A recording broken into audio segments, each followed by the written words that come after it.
안녕하십니까. 사랑하는 임마누엘 침례교회 형제 자매님들과 함께 오늘 2020년 마지막 주일 예배를 드리도록 하겠습니다. 다 같이 찬송 드리심으로 예배를 시작하겠습니다. 121장입니다. 121장.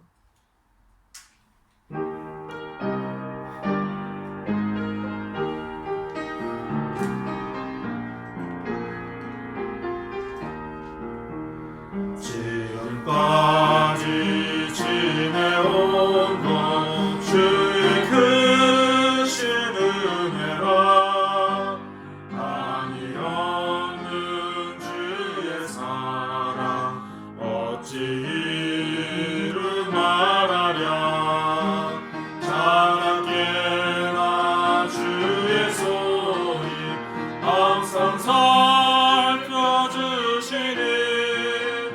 모든 일이 주 안에서 감사할 것뿐이라 몸도 맘도 연약하나 세임보다 선한데 물붓듯이 부시는 주의 은혜 족하다 사랑 없는 거리에나 험한 산길을 맬 때 주의 손을 굳게 잡고 찬송하며 가리라 주님 다시 배울 날이 날로 다가와 무거운 짐 주께 맡겨 벗을 날도 멀잖네 나를 위해 예비하신 고향 집에 돌아가 아버지의 품 안에서 영원토록 살리라. 아멘. 참 우리가 살아가는 동안에 지나온 시간을 한번 이렇게 되돌아보면 모든 것이 주님의 은혜였다는 것을 다시 한번 생각을 하게 됩니다. 올해도 많은 일들이 있었습니다. 그렇지만 그 모든 일들 속에서도 하나님께서는 오늘까지 우리를 지키시고 또 보호해 주셨습니다. 우리가 그런 하나님을 오늘 기억하는 귀한 시간이 되기를 원하고 우리가 주님을 마음껏 찬양 드리시는 시간이 되겠으면 좋겠습니다. 아멘. 다음 찬송으로 797장 우리 선하신 주 하나님을 찬양하도록 하겠습니다. 797장입니다.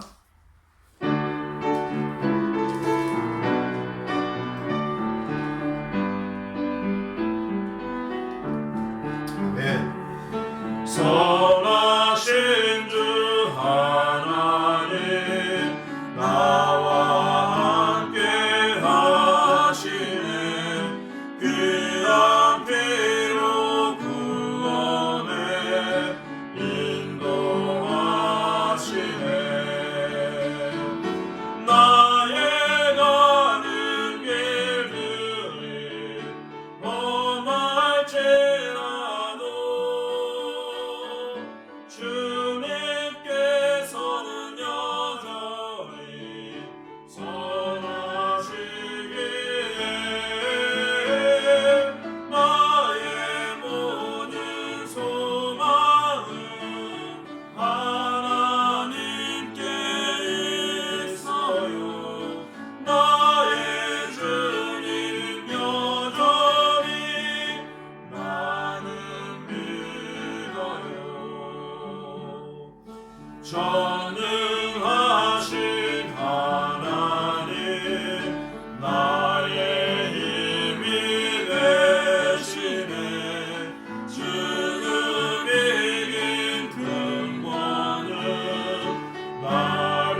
우리가 하나님의 선하심을 생각할 때 얼마나 감사합니까? 참 우리를 귀하신 아들 예수 그리스도의 피로 값주고 사셔서 하나님의 소유 삼아 주셨고요. 또 하나님께서 이 땅에 살아갈 동안에 우리를 항상 지키시고 보호하십니다. 또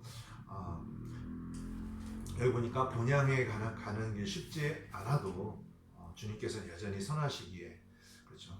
그러면 우리의 소망을 어디에 둬야 되겠습니까? 당연히 하나님께 둬야 되겠죠. 우리가 오늘도 우리의 참 소망이 되실 주님만을 주목하는 시간이 되면서 찬양을 드리는 시간이 되었으면 좋겠습니다. 찬송 669장 한 곡 더 드시겠습니다. 669장입니다. 669장.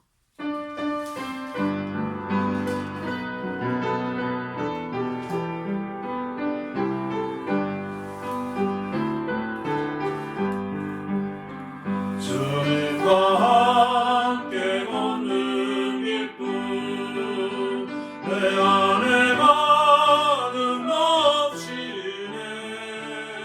절망 속에 걷던 나의 삶을 주님께서 만지셨네. 참된 만족 내 맘 채워졌네. 영원하신 기쁨 넘치네. 주 예수님 내 마음속에 계시니 나의 영혼 노래하네. 영원한 주의 귀한 사랑 십자가에서 보이셨네. 주님을 영광의 보혈 단번에 날 구속했네. 세상 영역 주께 맡기고서 주 안에서 안식하리라. 주 예수님 나의 생명 되시니 나의 영혼 평안하네. 주님께 나를 잃어서 모두 다 드리려 하네. 나의 육신 모두 사라지고 주님 생명 채워졌네. 주님 인도하는 모든 길을 은혜로써 따라가리라. 주 예수는 나의 목자 되시니 나의 영혼 기뻐하네. 아멘. 자, 여기 가사 보면은요, 우리가 나를 잃어서, 그렇죠? 나를 잃어서 모두 다 주님께 드린다, 이런 표현이 있습니다. 그렇죠? 우리가 살아가는 동안에 주님께서 우리를 다루시는 과정 안에서 있게 되는 것은요, 주님은 나를 잃어버리도록 해요. 나의 의, 나의 고집, 나의 생각, 나의 마음, 이걸 잃어버리도록 합니다. 주님께 다 내려놓고 버리고, 그러고 나서 주님을 온전히 따르는 삶이 되는 것이죠. 주님은 목자시잖아요. 양이요, 고집 부리고 자기 마음대로 가면은요, 길을 잃어버려요. 양은요, 목자만 따라가야 합니다. 그렇죠? 그래야 목자가 주기를 원하는 꼴을 잘 먹고 잘 성장을 하게 되는 것이죠.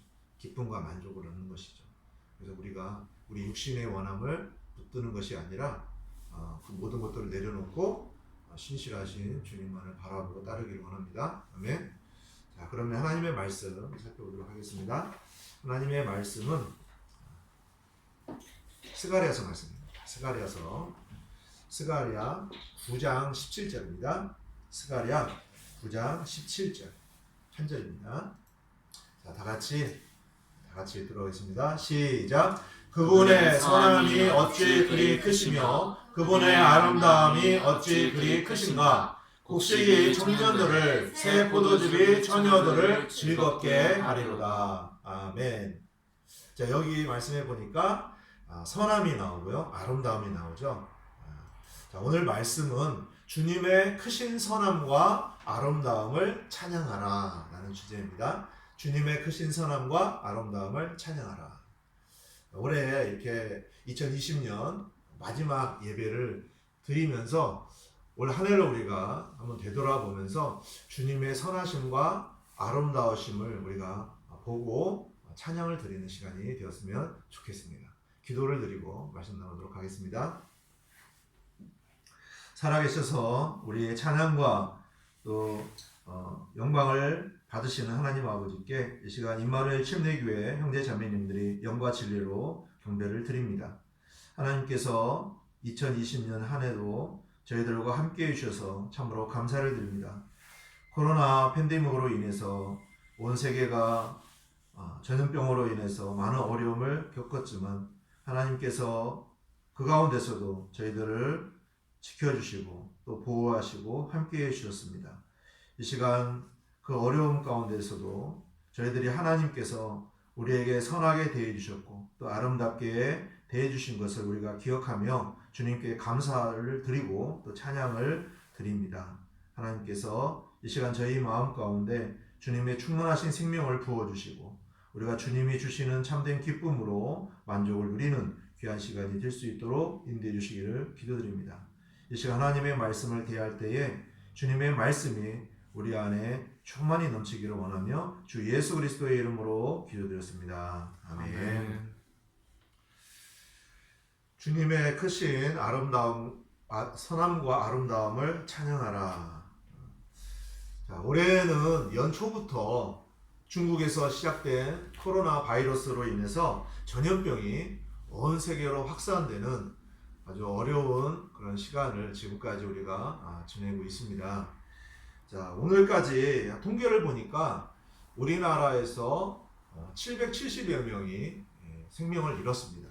그리고 전 세계적으로 보면 174만 명 이상이 또 생명을 잃었습니다. 많은 사람들이 코로나 사태로 인해서 생명을 잃게 되었죠. 지금도 여전히 바이러스가 계속 전염이 되고 있기 때문에 우리가 다 같이 한 자리에 모여서 경배를 드리지 못하고 이렇게 온라인으로 예배를 하게 되었습니다. 올해는 이 코로나로 인해서 모두가 불안과 고통과 또 불편함 속에서 어떻게 보면 마스크와 함께 보낸 한 해라고 또 우리가 생각할 수가 있습니다. 항상 우리의 삶 속에서 마스크가 없으면 안 될 정도로 그렇게 우리가 많은 불편함을 겪었습니다. 어떻게 보면 이러한 상황 속에서 우리가 지내온 우리 한 해를 마감하면서 올 한 해는 뭐 좋은 일도 별로 없었고 또 하나님께 감사할 내용도 별로 없는 것 같다라고 생각할 수도 있습니다. 만일에 저와 여러분들이 이렇게 생각을 하고 계시다면 우리에 대한 하나님의 뜻을 모르고 있는 것이죠. 데살로니가전서 5장 18절에 이런 말씀이 있습니다. 무슨 말씀이 있습니까? 모든 일에 감사하라. 이것이 무엇입니까? 하나님께서 우리를 향한 하나님의 뜻이에요. 그러니까 우리는 올해 2020년을 보내면서 코로나 사태로 인해서 어려움을 겪었지만 이 가운데서도 하나님은 우리에게 뭘 원하세요? 감사하기를 원하신다는 것입니다. 아멘. 자, 도저히 우리가 감사할 것이 없다라고 생각한다면 그것은 하나님의 뜻에 순종하지 않는 것입니다. 자, 우리는 모든 일이 하나님의 주권적인 역사 안에서 이루어지고 있다는 사실을 알고 믿는다면 우리는 마땅히 하나님께서 행하시는 것을 통해서 감사와 찬양을 드리는 것이 마땅한 것이죠. 자, 지금 우리는 2020년 이제 마지막 주일 예배를 드리고 있습니다. 우리가 한 해를 되돌아보면서 하나님께서 우리 각자에게 행하신 일들을 우리가 헤아려 보기를 원합니다. 그러면서 감사와 찬양을 드리는 귀한 시간이 되기를 원하면서 오늘 말씀을 살펴보도록 하겠습니다. 자, 먼저 본문 말씀의 배경을 간단히 설명해 드리겠습니다. 스가랴 내용은요, 성전 건축과 이스라엘의 회복, 그리고 예수 그리스도의 통치가 있는 천년 왕국과 관련이 있습니다. 앞에 기록된 내용을 보게 되면 이스라엘 백성들이 바벨론의 포로에서 이스라엘 예루살렘으로 귀환을 하게 됩니다. 그리고 총독 스룹바벨과 대제사장인 여호수아를 통해서 이스라엘 백성들에게 성전을 건축하도록 하나님께서 대언자들을 통해서 말씀을 하시죠. 성전이 이제 건축이 되고 나자 이제 하나님께서 무슨 일을 행하시냐면 이방 민족들을 심판하시는 것을 보게 됩니다. 이거 순서를 좀 잘 보시기 바랍니다. 자, 이 말씀은요, 1차적으로 주전 약 500년 전에 이루어진 내용입니다. 그렇지만 실제적으로 또한 앞으로 제3성전의 건축과 예수 그리스도의 지상 재림과도 관련이 있습니다. 그렇게 되면 어떻게 되겠습니까? 예수님이 재림을 하시면서 온 열국을 예수님께서 심판을 하시는 것이죠. 그러니까 앞으로 이루어질 예언과 관련이 있는 것입니다. 자, 그러니까 지금요, 이스라엘에서는요, 제3성전을 건축하려고 다 준비를 해놨습니다. 여러분 혹시 그런 소식을 들으셨는지 모르겠지만 지금 이미 성전을 건축할 준비가 다 되어 있어요. 그래서 어느 한 시점이 딱 되게 되면 금방 성전 건축이 진행이 될 것입니다. 자, 그렇다면 지금 예수 그리스도의 재림, 공중 재림이 얼마나 가까이 이르렀다는 것입니까? 또 성도들의 휴거, 자, 그 이후에 있을 대환란, 그러고 나서 예수 그리스도의 지상 재림과 함께 열국을 심판하시고 또 천년 왕국을 세우시는 이 모든 시간이 멀리 남아있는 것이 아니라 지금 매우 가까이 이르렀다는 것을 우리는 알아야 합니다. 자, 그러니까 우리가 이 말씀을 영적으로 적용을 해보면 성령님께서 거하시는 성전이 바로 누구입니까? 바로 우리 자신이죠. 우리 안에 하나님의 성전이 세워졌습니다. 성령님께서 우리 안에 거하시잖아요. 자, 그렇다면 하나님의 성전인 우리는 거룩함으로 세워져야 한다는 것이죠. 그래서 우리가 하나님의 성전 안에서 주님을 참되게 경배하고 주님의 임재를 경험할 때에 결국 하나님의 선하심과 아름다우심을 우리가 볼 수 있다는 것입니다. 고린도전서 6장 19절에서 20절 말씀에 이렇게 기록이 되어 있어요. 제가 계속 언급을 해드리는 이유가 있습니다. 자, 말씀을 보시면 고린도전서 6장 19절에서 20절 말씀입니다. 자, 이렇게 기록이 되어 있습니다. 다 같이 읽겠습니다. 시작. 도대체 무슨 말이냐? 너희 몸이 너희가 하나님에게서 받은 바 너희 안에 계신 성령님의 전인 줄을 너희가 알지 못하느냐? 너희는 너희 자신의 것이 아니니. 자, 여기 잘 보세요. 뭐라고 말씀하십니까? 너희 몸이 너희가 하나님에게서 받은 바 너희 안에 계신 성령님의 전인 줄을 너희가 알지 못하느냐? 당연히 우리는 알아야 돼요. 하나님의 성전입니다. 그렇죠? 우리가 내 자신의 것이라고 생각하고 마음대로 하면 안 되죠. 하나님의 성전은 거룩해야 합니다. 자, 20절 보세요. 주께서 값을 치르고 너희를 사셨느니라. 그런즉 하나님의 것인 너희 몸과 너희 영으로 하나님께 영광을 돌리라. 아멘. 분명히 말씀에서 우리 몸이 주님의 성전이다라고 말씀을 하고 계십니다. 자, 이스라엘 백성들이 이제 스룹바벨을 통해서 이제 제2성전을 짓고 나서 어떻게 했겠습니까? 당연히 하나님의 임재 안에서 하나님을 경배하잖아요. 자, 경배를 드립니다. 그러니까 하나님과 이스라엘 백성들과 어떤 일이 벌어져요? 이제 교제가 되는 것입니다. 그러니까 하나님께서 무슨 일을 행하시냐면 그동안에 이스라엘 백성들을 괴롭혔던 그 모든 이방 민족들을 심판하시는 거예요. 여기 스가랴에서 바로 앞에 보면은요, 이방 민족들에 대한 심판이 쫙 기록이 되어 있습니다. 그동안에 얼마나 많은 어려움을 당했습니까? 그런데 이제 하나님께서 다 갚아주시는 거예요. 자, 이것을 우리가 영적으로 적용을 해보면 우리는 이제 주님께서 우리를 피로 값주고 사셔서 주님의 소유 삼아 주셨죠? 이제 주님의 성전이 되었습니다.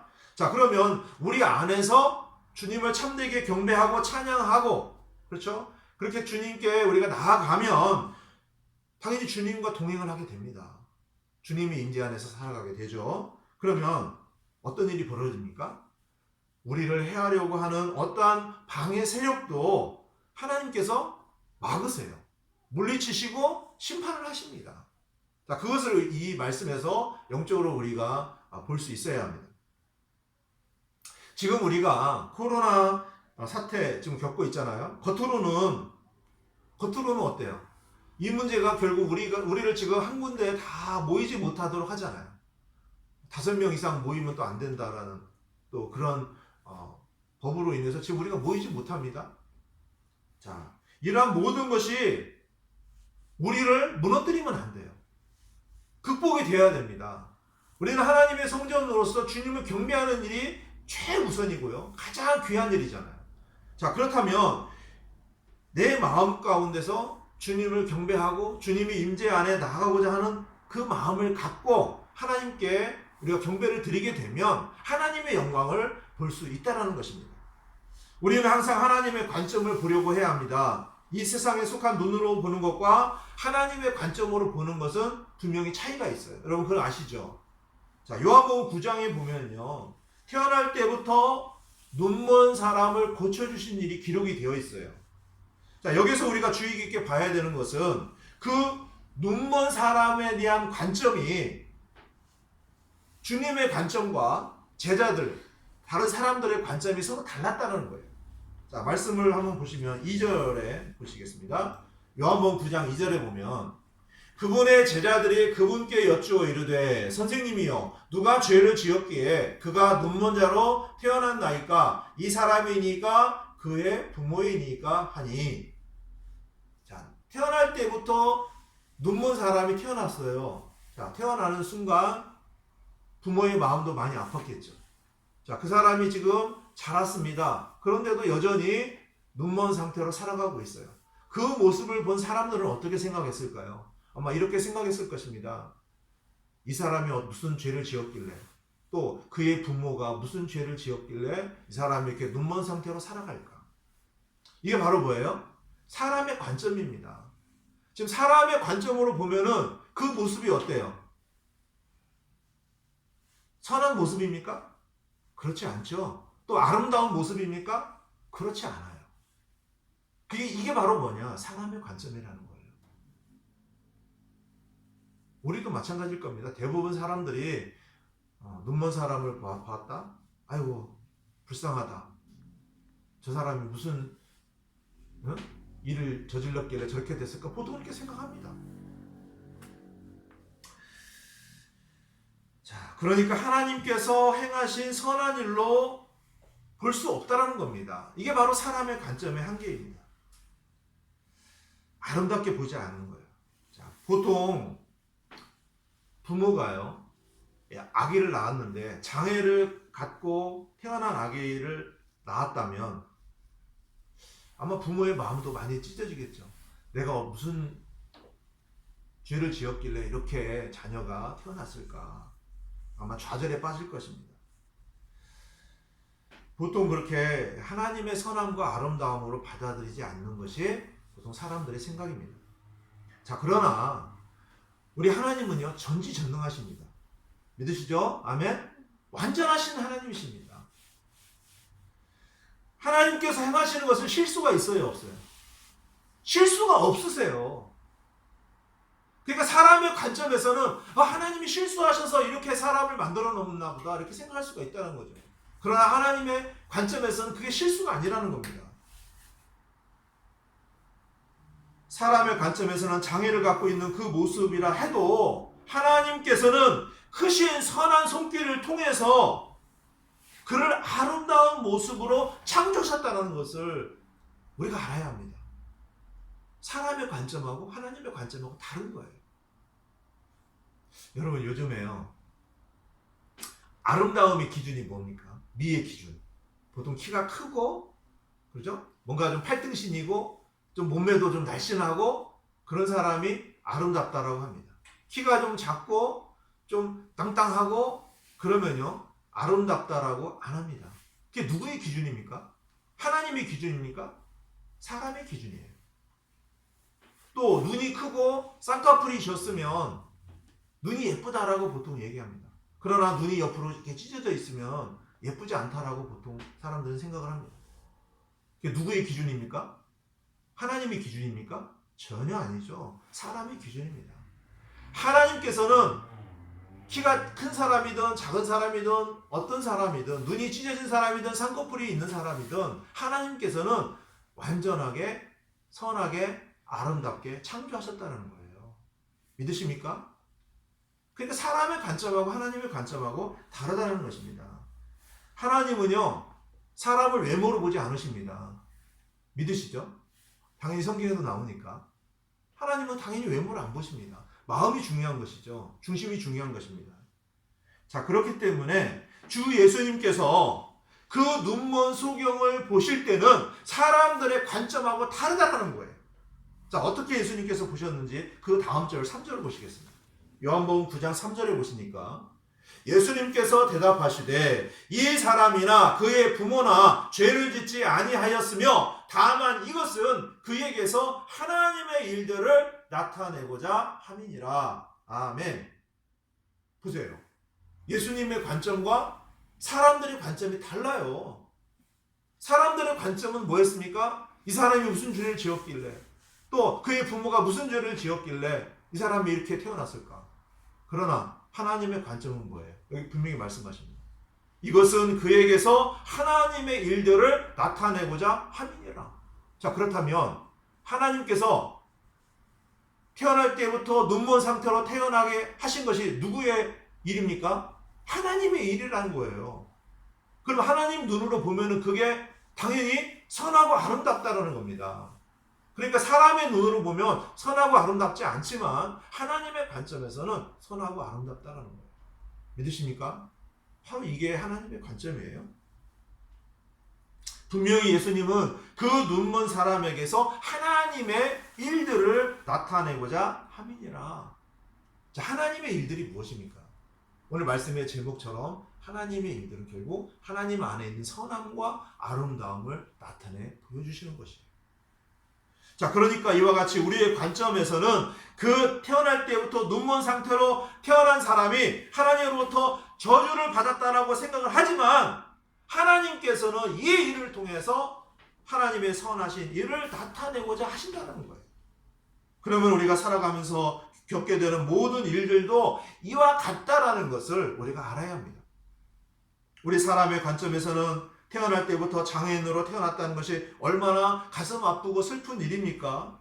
대부분 사람들은 그러한 일을 겪게 된다면 너무나 큰 저주와 같이 생각을 할 것입니다. 하나 예를 들겠습니다. 어떤 부모가 자녀를 낳았어요. 자녀를 낳았는데 장애인을 낳은 거예요. 자, 그 부모가 얼마나 마음이 아팠겠습니까? 그래서 하나님께 기도를 했어요. 하나님, 왜 우리에게 이런 아이를 주셨습니까?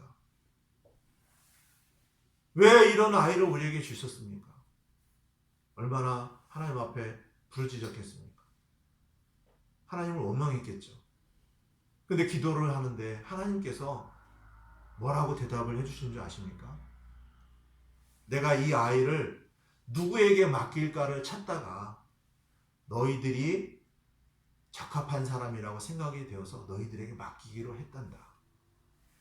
이런 응답을 받았어요. 그래서 그 뒤로 사람의 관점에서 하나님의 관점으로 바뀐 거예요. 그러니까 그 장애인 자녀를 두고 하나님의 선하심과 아름다우심을 보게 된 겁니다. 바로 이거예요. 그렇죠? 사람의 관점과 하나님의 관점이 달라지게 되는 것입니다. 상황은 바뀌지 않았죠. 똑같지만 관점의 차이에 의해서 그렇게 달라 보이는 것입니다.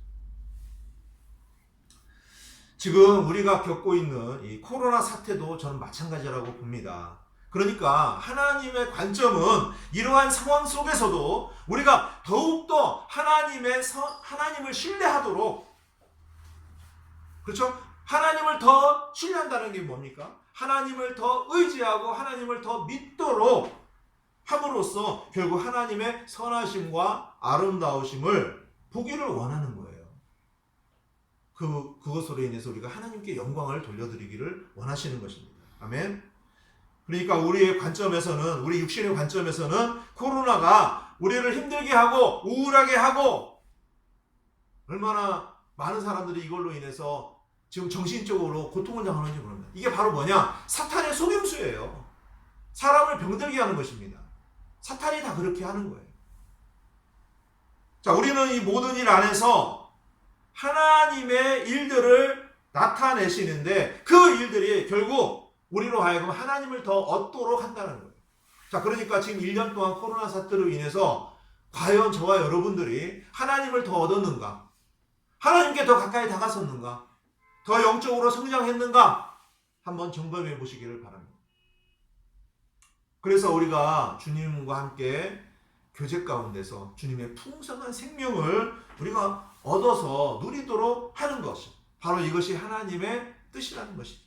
그러니까 어떠한 상황이 문제가 아닙니다. 이 상황 속에서도 우리가 더 주님을 붙들고 소망 삼고 의지하고 나가느냐 아니면 그냥 좌절하고 무너지느냐 이거예요.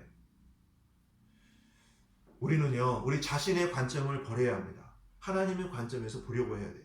그러면 이 어떠한 일들 속에서든 어떠한 상황 속에서든지 그 가운데서 하나님의 선하심과 아름다우심을 볼 수 있다는 것입니다. 아멘.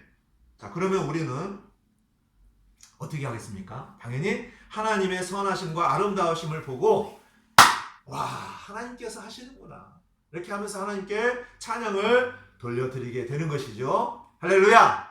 아멘! 그렇죠. 이렇게 하면서 주님을 찬양하게 되는 것입니다.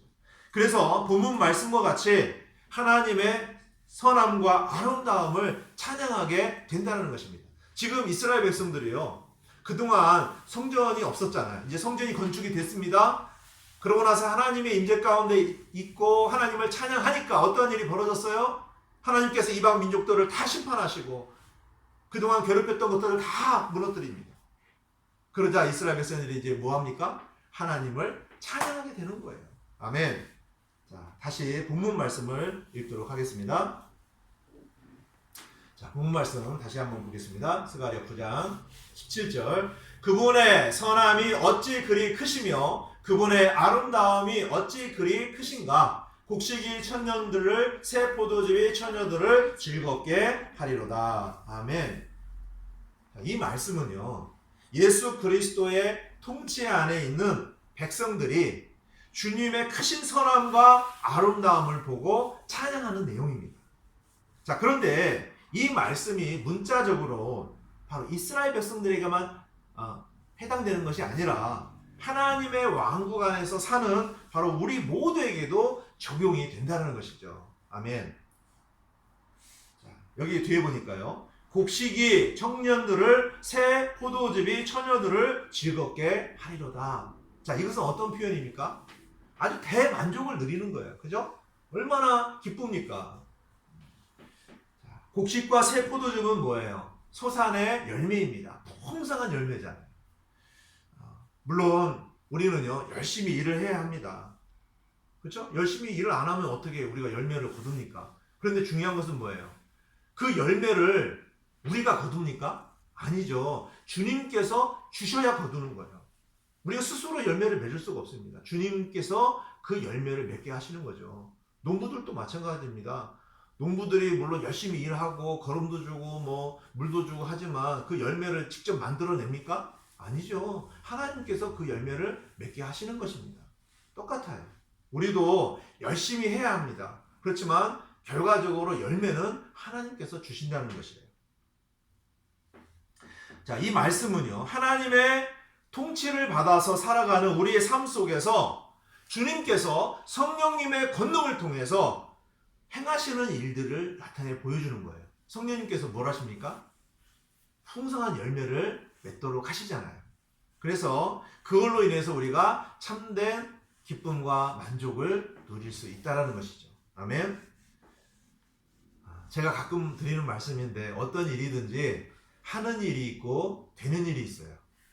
여러분, 하는 일이 있고 되는 일이 있다는 거예요. 자, 우리가 어떤 일을 할 때 하려면 어때요? 많이 힘이 들죠?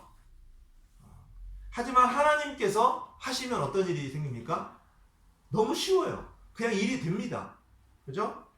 나는 얻으려고 열심히 일하는데 얻는 것이 적죠. 그러나 하나님께서는 나의 노력은 조금밖에 안 했어요. 그러나 하나님께서는 아주 너무나 많은 것들로 우리에게 주시는 경우가 있다는 거예요. 그게 뭡니까? 되는 거예요. 아멘. 그래서 이스라엘 백성들이 그동안 이제 하나님의 말씀에 순종을 잘 안 했어요. 또 이방 신들을 섬겼어요. 그러니까 그들 안에 열매가 있었어요, 없었어요?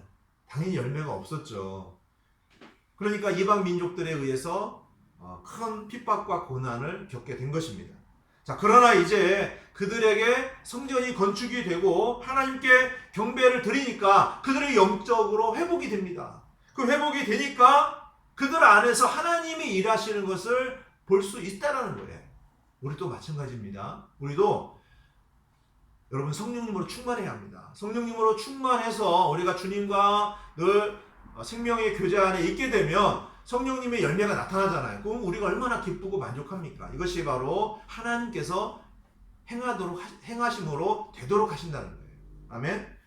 그래서 우리 매일 매 순간 하나님과 동행하면서 경배자의 삶을 살아간다면 우리는 도저히 맺을 수 없는 열매도 하나님께서 함께 하심으로 풍성하게 맺도록 도와주신다는 것입니다. 아멘.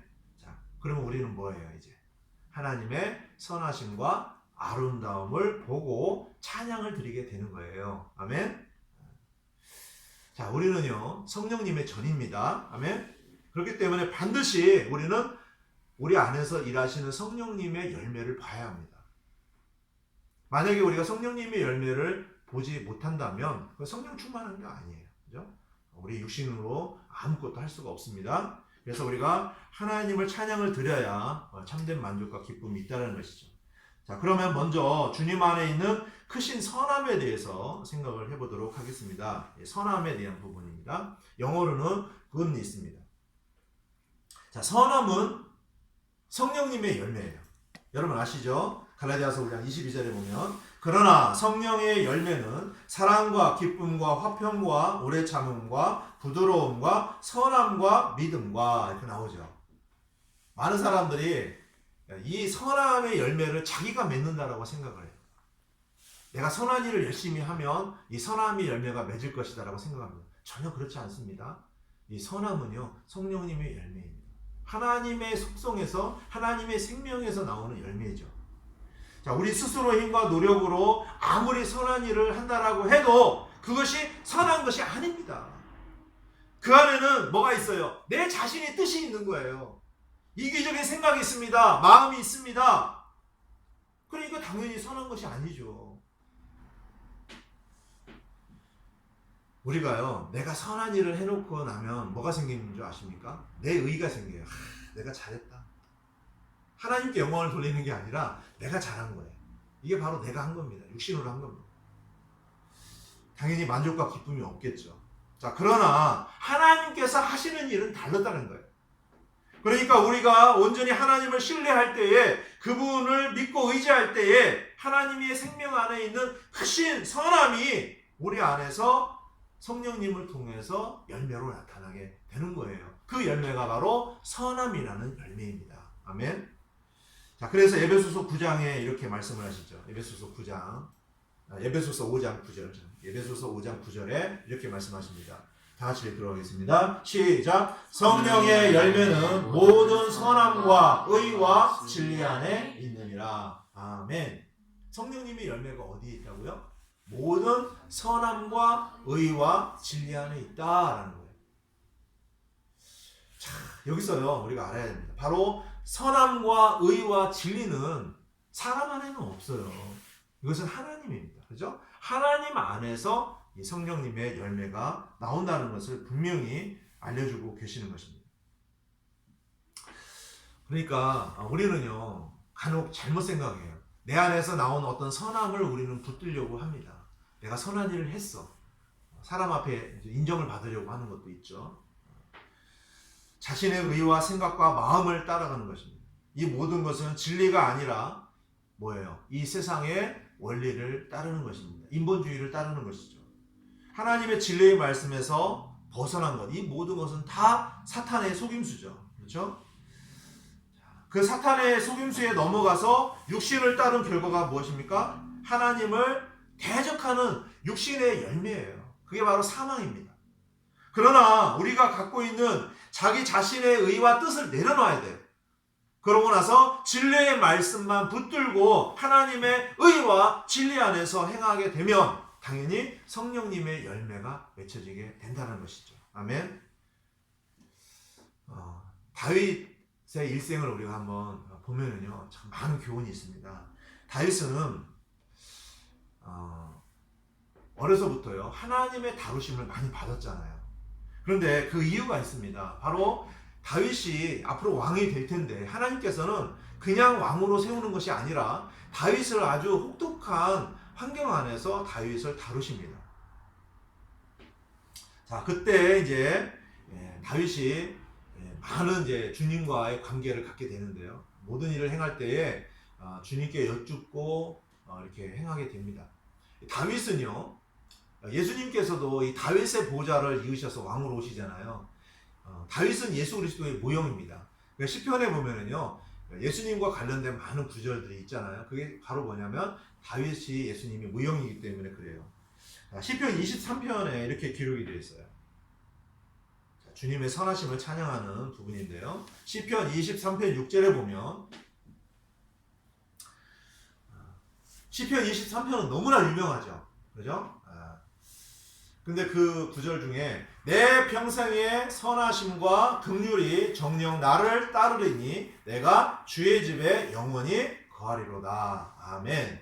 자, 여기도 선하심, 바로 선함이 나옵니다. 하나님께서 선함이 있으시다는 거예요. 다윗이 하나님의 선함을 봤어요. 그러니까 하나님을 찬양하는 것이죠. 하나님의 선하심을 본 다윗이 뭐라고 고백합니까? 평생토록 주님과 함께하기를 원했어요. 그러니까 다윗은요, 성전에서 하나님을 만났잖아요. 하나님의 임재 가운데 있었잖아요. 그러다 보니까 그 안에서 하나님께서 행하시는 일을 보는 거예요. 자, 그런 마음이 자꾸 다윗에게 어떻게 인도를 하겠습니까?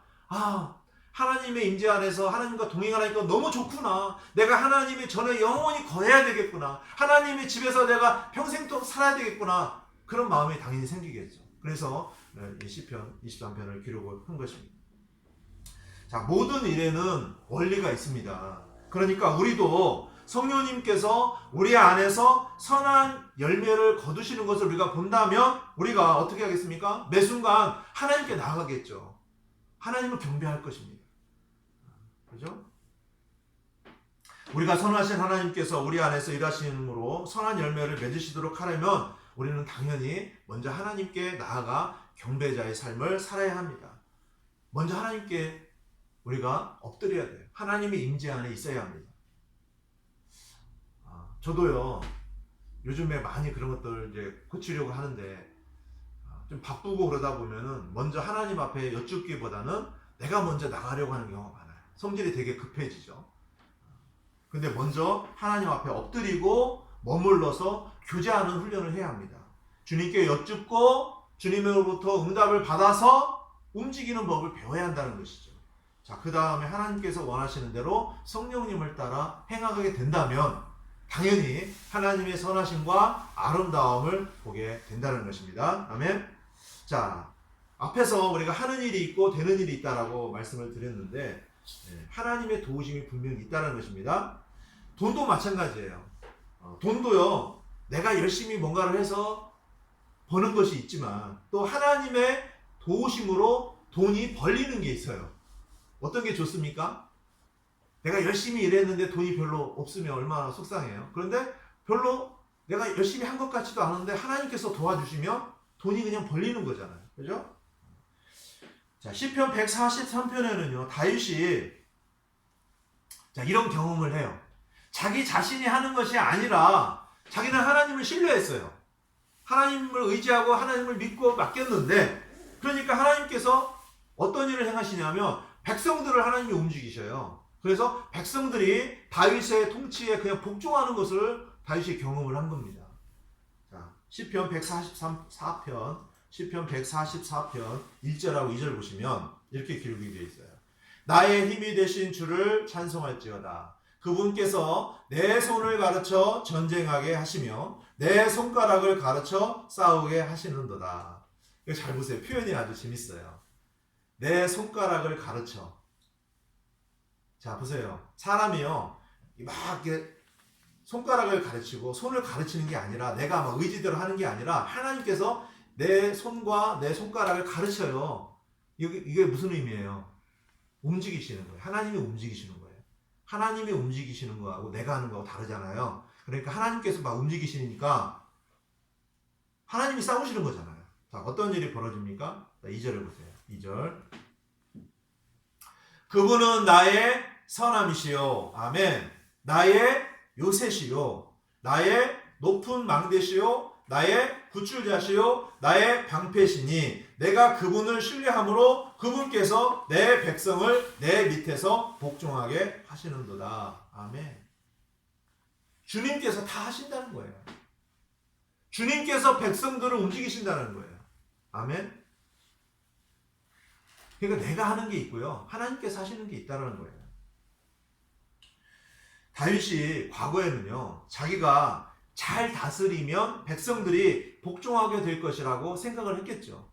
그런데 잘 안 되는 거예요. 자기가 내려놓고 주님께 맡기니까 어떤 일이 벌어졌습니까?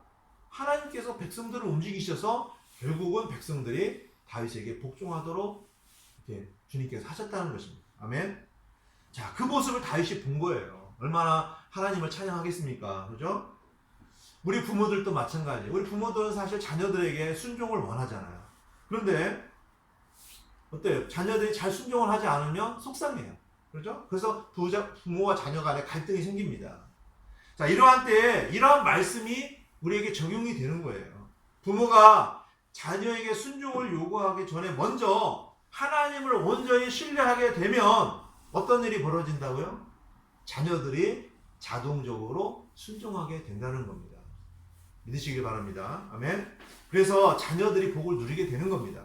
시편 107편 8절에 이렇게 기록이 되어 있어요. 시편 107편 8절입니다. 다 같이 읽겠습니다. 시작. 오 사람들이 주의 선하심과 사람들의 자녀들에게 행하신 그분의 놀라운 일들로 인하여 그분을 찬양하기 원하노라. 아멘. 자, 여기 보세요. 주의 선하심과 사람들의 자녀들에게 행하신 그분의 놀라운 일들로 인하여. 자, 내가 한 건 아니잖아요. 그죠? 누가 하셨어요? 하나님께서 자녀들에게 행하셨다는 거예요. 그 놀라운 일들로 인하여 하나님을 찬양하는 모습입니다. 자, 이 8절 말씀이 또 어디에다 나오냐면요. 같은 편 15절, 21절, 31절. 그러니까 시편 107편에 보면 이 똑같은 구절이 4구절이나 나옵니다. 자, 그러므로 우리는 모든 일에 있어서 어떻게 해야 되냐면요. 하나님의 관점을 갖고 살려고 해야 한다는 것입니다. 그러면 어떤 일이 벌어진다고요? 하나님의 선함을 보면서 우리가 찬양을 하게 되는 것입니다. 아멘. 자, 그러면 두 번째로 주님 안에 있는 아름다움에 대해서 살펴보도록 하겠습니다. 아름다움. 자, 시편 27편 4절에 이렇게 기록이 되어 있어요. 시편 27편 4절입니다. 다시 읽겠습니다. 시작. 내가 주께 바라던 한 가지 일 바로 그것을 구하리니 그것은 곧 내가 평생토록 주의 집에 거하여 주의 아름다움을 바라보며 그분의 성전에서 여쭙는 것이라. 아멘. 자, 여기 말씀 잘 보세요. 자, 평생토록 어디에 거해요? 주의 집에 거해요. 주의 집이 뭐예요? 주의 집. 바로 성전입니다. 그렇죠? 구약성경 개념으로는 성전이죠. 그러니까 성전에서 뭘 봐요? 주의 아름다움을 바라보며. 자, 성전에서요, 그냥 겉모습을 보는 게 아닙니다. 성전에서 뭘 해요? 주님을 경배할 때에 하나님의 임재 가운데서 하나님의 아름다움을 보게 된다는 거예요. 자, 하나님 앞에 엎드려서 어떤 무엇을 해요? 성전에서 여쭙는 것. 하나님 앞에 여쭙는 겁니다. 하나님으로부터 또 응답을 받는 것이죠. 그래서 다윗에게 있어서 이 말씀에 보니까 유일한 소망이 뭐예요? 평생토록 주의 집에 거하며 주님의 아름다움을 바라보고 여쭙는 것이 다윗의 소망이었다는 거예요. 저와 여러분도 동일하게 이런 소망을 갖기를 원합니다. 우리가 뭐 매일 매 순간 예배당에 모여가지고 그렇게 하라는 게 아니에요. 여러분 각자 처소에서도 얼마든지 우리가 주님의 임재 안에서 주님을 경배하고 주님과 동행할 수 있죠. 주님의 음성을 듣고 주님께 여쭙고 우리가 행할 수 있잖아요. 그렇죠? 바로 이러한 삶이 우리 안에서 이루어져야 된다는 것입니다. 아멘. 이러한 다윗의 모습은 그래서 우리가 매일 매 순간 어떻게 살아야 되는지를 정확하게 보여주시는 말씀입니다. 여러분 우리 인생은요 마치 퍼즐과 같아요. 제가 예전에 이제 퍼즐을 좀 이렇게 해봤잖아요. 이 퍼즐은요 처음에 어떤 이렇게 그림이 이렇게 딱 있다면 예를 들어서 그림이 딱 이렇게 맞춰져 있으면 얼마나 멋진 퍼즐입니까? 그런데 그 퍼즐 조각을 다 흩어놓게 되면 아름답습니까? 전혀 아름답지 않죠. 그래서 이게 퍼즐 조각처럼 그림이 이렇게 예쁘게 다 완성이 돼야 아름다운 모습이 되는 것입니다. 그래서 우리는 하나님께서 우리 인생을 이 퍼즐을 맞춰가는 것처럼 맞춰가시는 거예요. 하나님께서 맞추신 이 퍼즐이 얼마나 완벽하고 아름답습니까? 그렇죠? 그래서 우리가 그렇게 인생을 주님께 맡기고 나아가게 되는 것입니다.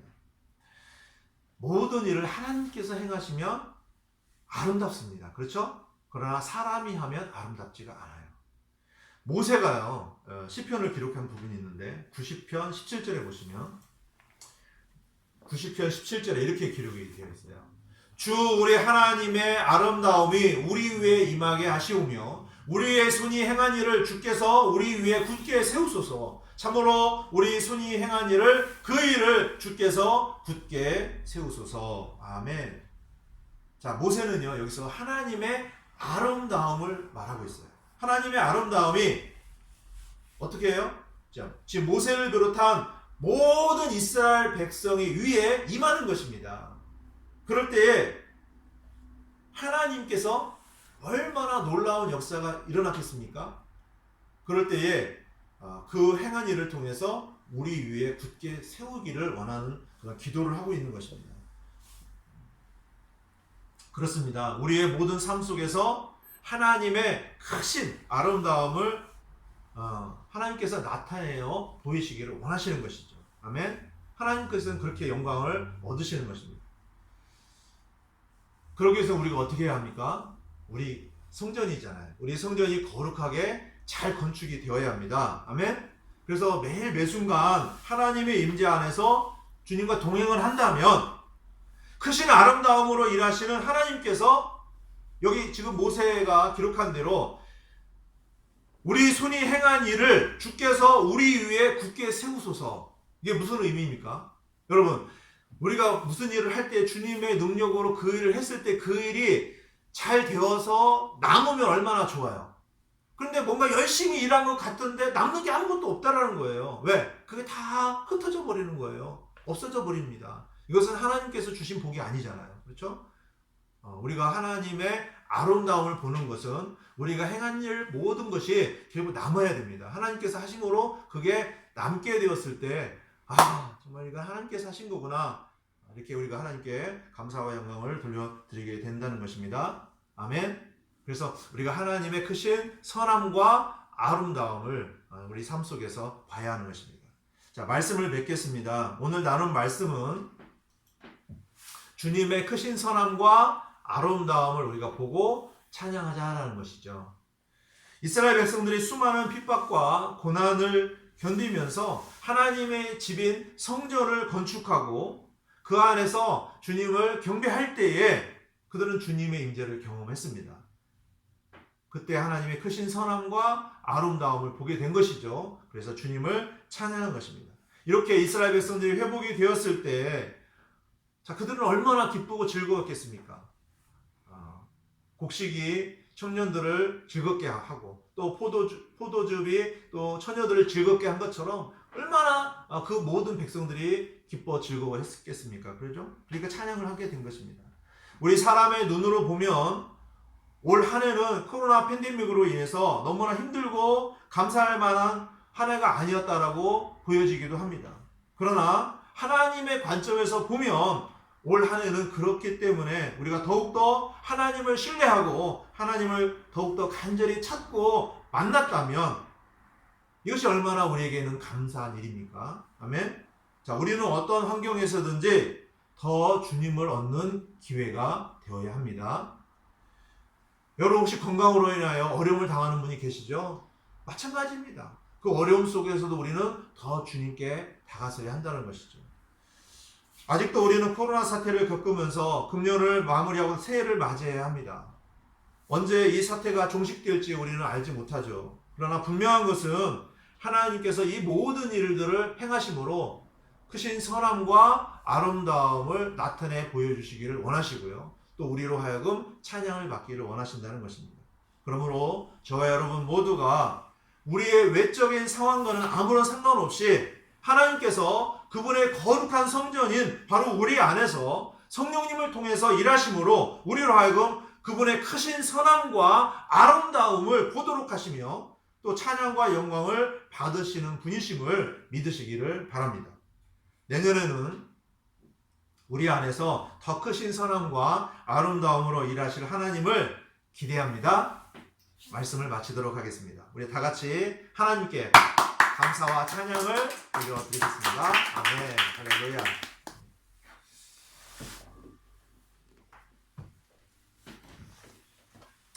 찬송 부르시겠습니다. 찬송 551장입니다. 551장.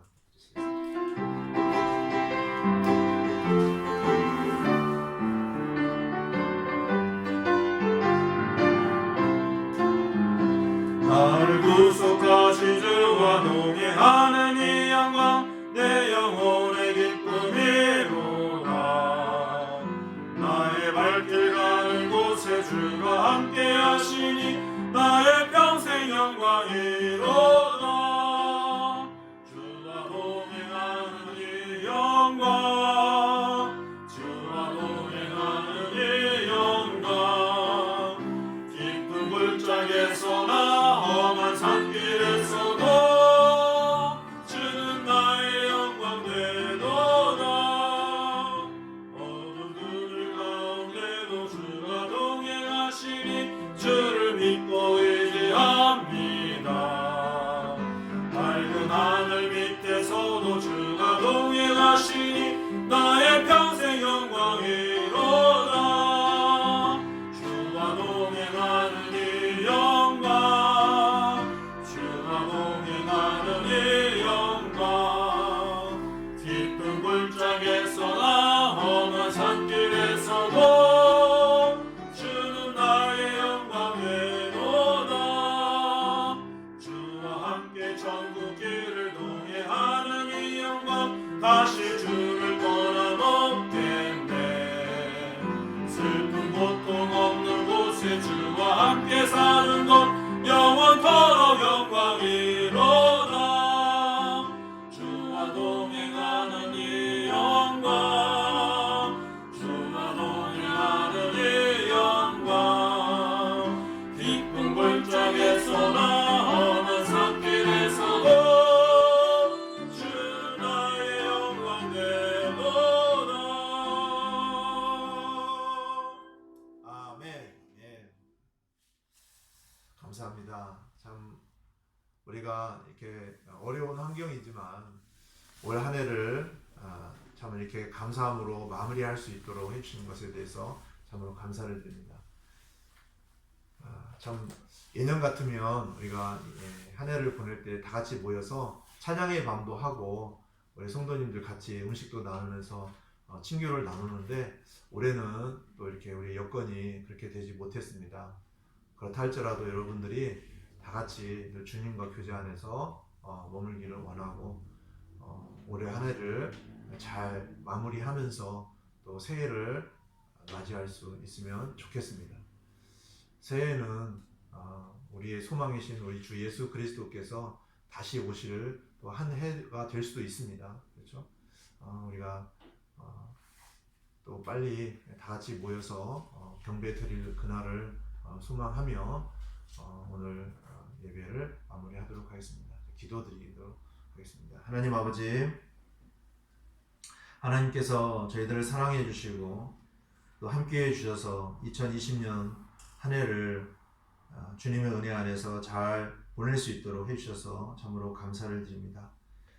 참으로 코로나 사태로 인해서 저희들이 많은 불편함이 있었지만 오늘 말씀을 통해서 우리의 관점이 바뀌고 이제 하나님의 관점으로 볼 때에 참으로 많은 부분에 있어서 하나님의 선하심과 또 하나님의 아름다우심을 우리가 경험할 수 있도록 해주셔서 참으로 감사를 드립니다.